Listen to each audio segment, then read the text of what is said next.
Malam ini kita akan mulai sebuah seri lengkap baru dari pengajaran yang rencananya ada 10 seri.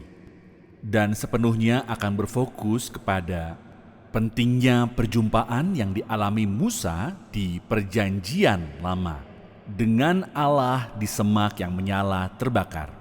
Saya yakin bahwa episode itu adalah episode yang menentukan bukan hanya bagi hidup Musa, bukan hanya bagi sejarah Israel, tetapi bagi sejarah seluruh dunia. Yang akan kulakukan di dalam 2 kelas pertama adalah melihat sedikit dari periode awal hidup Musa sampai pada perjumpaan di semak belukar yang terbakar itu. 8 pengajaran terakhir akan berfokus kepada teologi yang dinyatakan, yaitu pengenalan akan Allah yang dibukakan kepada kita pada saat kejadian tersebut. Malam ini saya membaca dari New Geneva Study Bible, dan jika Anda mempunyainya atau Reformation Study Bible, Anda akan lihat di punggung sampul logo Alkitab ini yang adalah simbol dari Reformasi Protestan. Simbolnya adalah tentunya semak yang terbakar menyala. Jadi marilah kita mulai dengan melihat bagian awal dari kitab Keluaran di pasal pertama. Ayat 8 pasal 1, kita membaca pernyataan yang tidak menyenangkan. Suatu firasat buruk. Ini memperkenalkan nuansa kekhawatiran yang dalam yang menjadi panggung segala hal yang akan terjadi di kitab Keluaran. Ayat 8 berbunyi begini. Kemudian bangkitlah seorang raja baru memerintah tanah Mesir yang tidak mengenal Yusuf. Jika Anda akrab dengan sejarah yang dinyatakan di kitab Kejadian, Anda langsung merasakan beratnya pernyataan ini, karena kitab Kejadian berakhir pada kisah anak-anak Israel diundang untuk pindah dari Kanaan, di mana kelaparan telah menyerang dengan dahsyat, dan mereka datang masuk ke dalam perbatasan Mesir, di mana Yusuf memerintah sebagai Perdana Menteri. Dan keluarga Yahudi ini diberikan tanah Goshen sebagai tempat tinggal.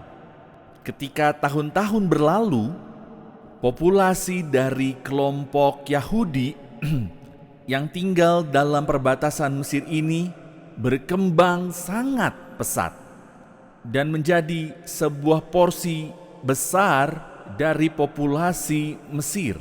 Di masa awal mereka menikmati kebaikan Firaun yang telah mempromosikan Yusuf menjadi Perdana Menteri.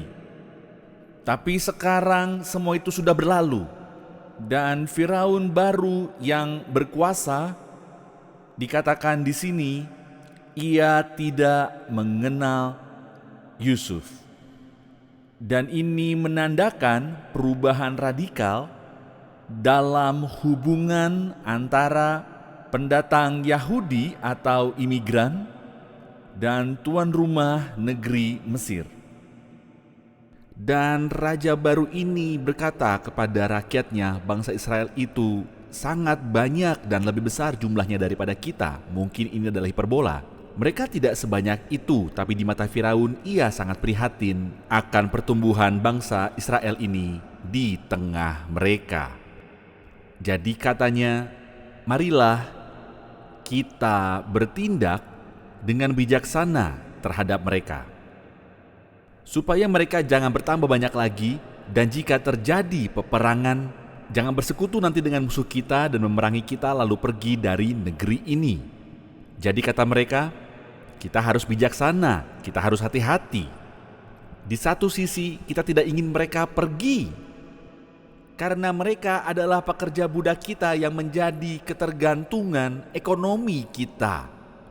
Tapi di saat yang sama kita tidak mau mereka berkembang begitu pesat dan kuat hingga jika kita diserang bangsa lain, mereka ikut memberontak dan membantu musuh kita dan menghancurkan kita.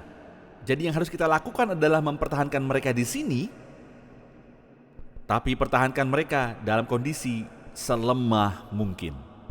Jadi kini Firaun merancang program untuk tujuan tersebut dan dengar apa yang dirancangnya dengan cerdik.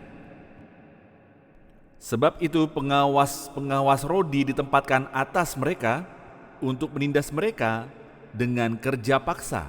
Idenya di sini adalah semakin berat beban mereka dalam masa perbudakan, lebih kecil kemungkinan mereka berumur panjang, maka harapan hidup terutama para laki-laki Yahudi akan diperpendek. Ia kemudian berkata, mereka harus mendirikan bagi Firaun kota-kota perbekalan, yakni Pitom dan Ramses. Tetapi makin ditindas, makin bertambah banyak dan berkembang mereka. Jadi hasil yang persis bertolak belakang terjadi dari apa yang Firaun dengan bijaksananya hendak hasilkan. Jadi orang merasa takut dengan orang Israel itu. Lalu dengan kejam orang Mesir memaksa orang Israel bekerja. Maka kembali mereka tingkatkan bebannya. Mereka memahitkan hidup mereka dengan pekerjaan yang berat, yaitu mengerjakan tanah liat dan batu bata, dan berbagai-bagai pekerjaan di padang. Jadi dalam semua pekerjaan mereka kerja keras. Nah, apa yang terjadi kemudian sangat berpengaruh dalam sejarah dunia. Lihat situasi yang dihadapi Firaun dan apa yang ingin ia kendalikan sebelum kita melihat apa yang akan terjadi. Saya ingin menanyakan ini. Pertanyaan yang dengan mudah mengakibatkan perdebatan antar umat Kristen. Siapa menurut Anda orang yang paling penting dalam seluruh perjanjian lama? Saya bisa dengar banyak usulan nama untuk itu. Beberapa berkata Adam, beberapa bahkan sebut Hawa karena ia ibu dari kita semua. Ada yang pastinya mengusulkan Abraham karena ia adalah bapa orang beriman dan orang yang Allah panggil keluar dari paganisme dan Allah membuat perjanjian dengan dia dan keturunannya. Beberapa mungkin menominasikan Daud sebagai bayang-bayang raja yang akan datang di masa perjanjian baru dalam pribadi Yesus. Semua tokoh-tokoh yang kusebutkan, tadi kupikir kandidat yang sah ini seperti bertanya siapa pemain football terbaik yang pernah hidup. Anda bisa saling berargumen selamanya. Bagiku, dalam konteks sejarah penebusan, kupikir satu-satunya orang yang paling penting di seluruh perjanjian lama adalah Musa. Kenapa? Bukan hanya karena ia memimpin umatnya keluar dari perbudakan di Keluaran, yang sekali lagi merupakan peristiwa yang menentukan dalam keseluruhan sejarah, tetapi juga karena ia adalah mediator perjanjian lama. Sebagaimana Yesus adalah mediator perjanjian baru, dan ia adalah orang yang Allah pakai untuk menyampaikan hukum kepada Israel dalam pemberian 10 hukum. Dan aku berpikir seperti ini, tiada Musa, tiada kelepasan dari perbudakan, tiada Keluaran, mungkin tak akan ada lagi seorang Yahudi yang masih hidup di muka bumi ini sekarang. Tanpa Keluaran dan kepemimpinan Musa, para budak Yahudi takkan pernah dibentuk menjadi satu bangsa oleh Allah. Dan mereka takkan pernah memiliki hukum negara yang diberikan melalui Musa. Anda tak bisa mempelajari jurisprudensi peradaban Barat tanpa melihat dampak Dekalog yang disampaikan Musa terhadap hukum Romawi dan tentunya terhadap hukum Inggris dan terhadap jurisprudensi Amerika. Jadi tokoh ini sangatlah penting, dan pasal-pasal awal kitab Keluaran membukakan pada kita pemeliharaan luar biasa yang dengannya Allah dalam kedaulatannya memberikan Musa pada dunia. Nah, ketakutan Firaun telah meningkat sedemikian hingga program baru dari kebijakannya demi melindungi kekhawatirannya akibat pertumbuhan kekuatan para budak Yahudi ini adalah membunuh bayi laki-laki yang akan dilahirkan. Dalam sebuah paralel sejarah penebusan, yang penting suatu perintah dikeluarkan oleh Firaun serupa dengan program Herodes di masa Perjanjian Baru untuk membunuh para bayi demi untuk membinasakan sang bayi Kristus.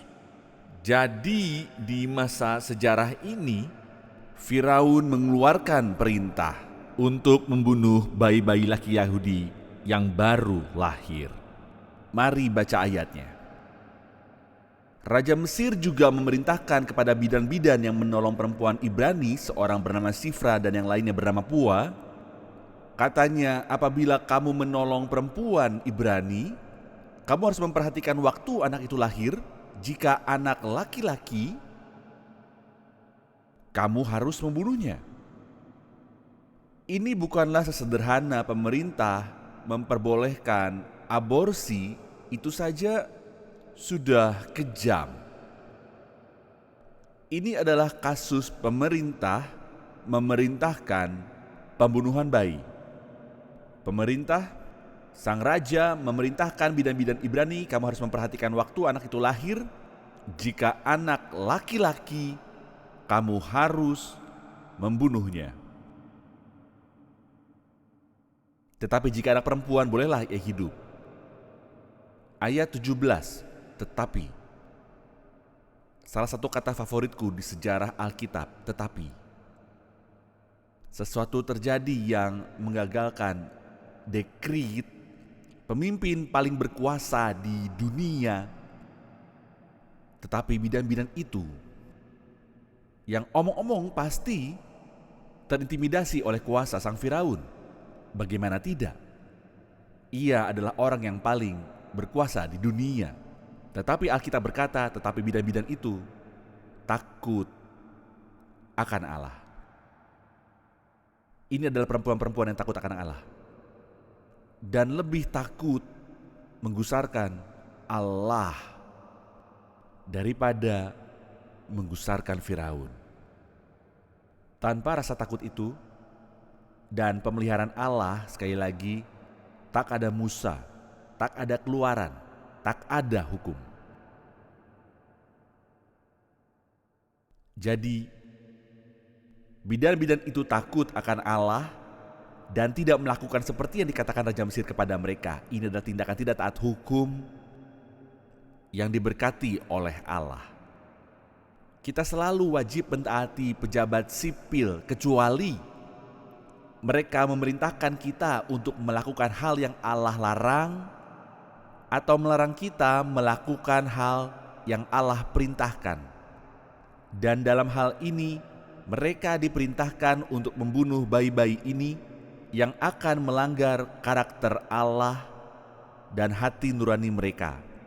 Jadi mereka tidak mentaati Firaun. Jadi mereka tidak mentaati Firaun, mereka tidak melakukan seperti yang dikatakan Raja Mesir kepada mereka dan membiarkan bayi-bayi itu hidup. Firaun mengetahui akan hal ini. Dan dengarlah ini. Ia memanggil para bidan dan berkata, "Mengapakah kamu berbuat demikian? Membiarkan hidup bayi-bayi itu. Mengapa tidak lakukan yang kuperintahkan?" Jadi bagaimana para bidan ini berespon? Mereka berespon dengan kebohongan yang adil. Memang ada kebohongan yang adil. Kita mengerti etika Alkitab bahwa ada kekudusan kebenaran. Kita harus menyatakan kebenaran sebisa mungkin. Tetapi prinsipnya adalah ini, kita harus selalu menyatakan kebenaran kepada orang yang pantas menerima kebenaran. Kita selalu dipanggil untuk menyatakan kebenaran secara keseluruhan dan hanya kebenaran dalam hal keadilan. Tetapi jika musuh melewati perbatasan Anda dan ingin tahu di mana kemah militer Anda tidak diwajibkan mengungkapkan rahasia tersebut. Jika seorang pembunuh datang ke rumah Anda dan ingin tahu di mana anak Anda berada dan Anda tahu niatnya adalah membunuhnya, Anda tidak dituntut Allah untuk memberitahunya, oh ia bersembunyi di kamar tidur. Nah, ini adalah penipuan yang saleh, yang sepenuhnya diberkati oleh Allah. Kata mereka kepada Firaun, perempuan Ibrani tidak sama dengan perempuan Mesir, melainkan mereka kuat. Sebelum bidan datang, mereka telah bersalin. Tidak perlu waktu bersalin lama bagi mereka. Anda tahu saat mereka siap bersalin, mereka melahirkan bahkan sebelum para bidan tiba di sana. Maka kita diberitahu, Allah berbuat baik kepada bidan-bidan itu. Allah memberkati perempuan-perempuan ini karena ketidaktaatan dan penolakan mereka yang berani terhadap program Firaun. Maka bertambah banyaklah bangsa itu dan sangat berlipat ganda. Dan karena bidan-bidan itu takut akan Allah, maka ia membuat mereka berumah tangga.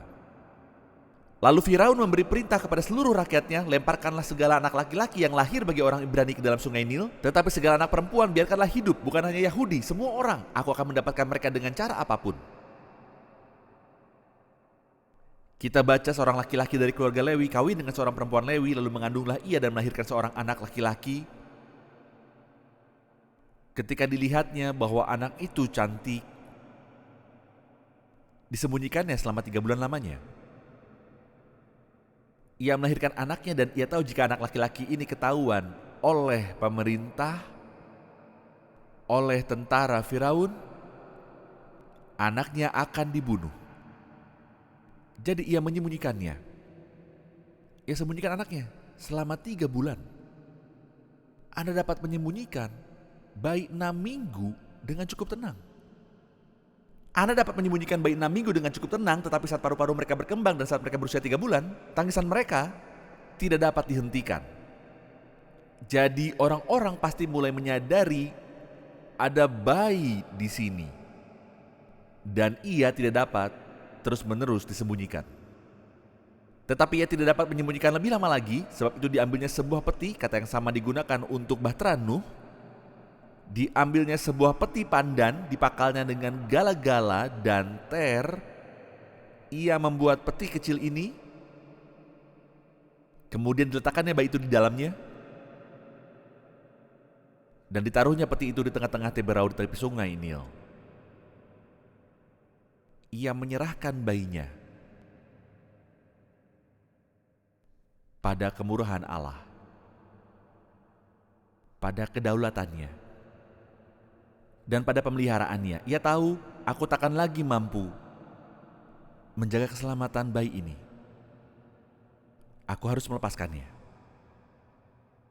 Dan aku harus menyerahkannya ke tangan Allahku.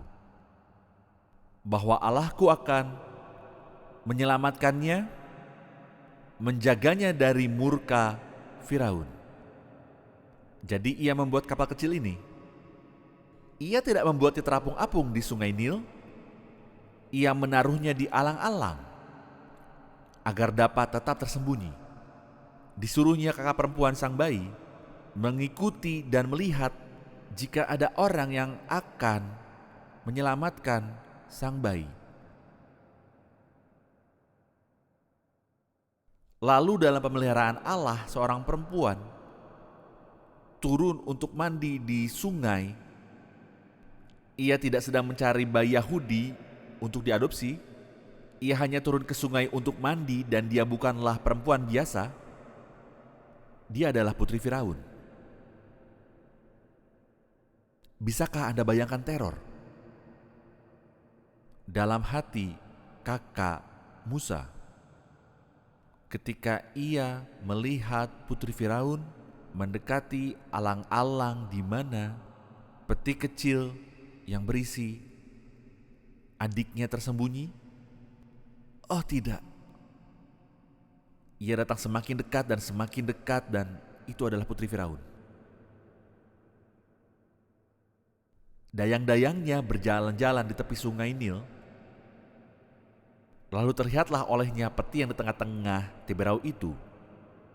Maka disuruhnya hambanya perempuan itu untuk mengambilnya. Apa itu? Apa benda di sana itu? Ketika dibukanya, dilihatnya bayi itu. Dan tampaklah anak itu menangis. Ia membuka peti tersebut yang ia tidak duga akan temukan di alang-alang dan ada seorang bayi berusia 3 bulan. Dan bayi itu melihat kepada putri Firaun dan mulai menangis.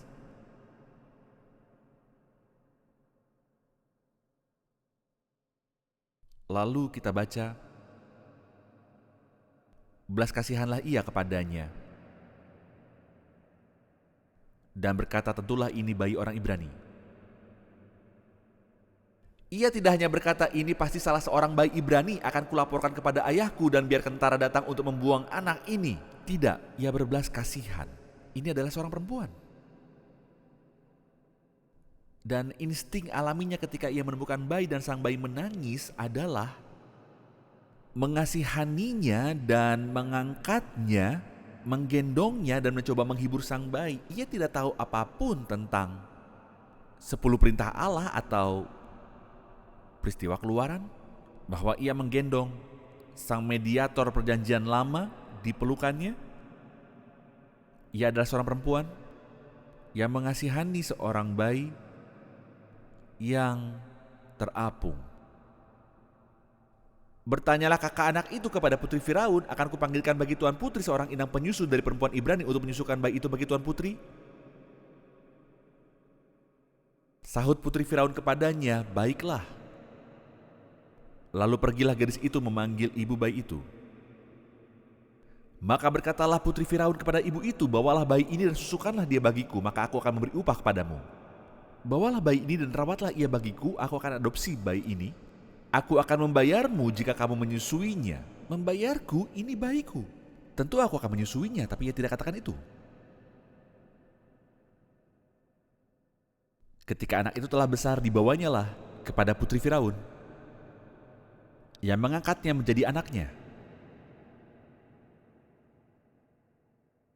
dan menamainya Musa, karena aku telah menariknya dari air. Inilah bagaimana hidup Musa dimulai. Memakan waktu 80 tahun dari momen itu sampai Musa akan bertemu dengan Allah yang hidup di semak yang terbakar di padang gurun Midian.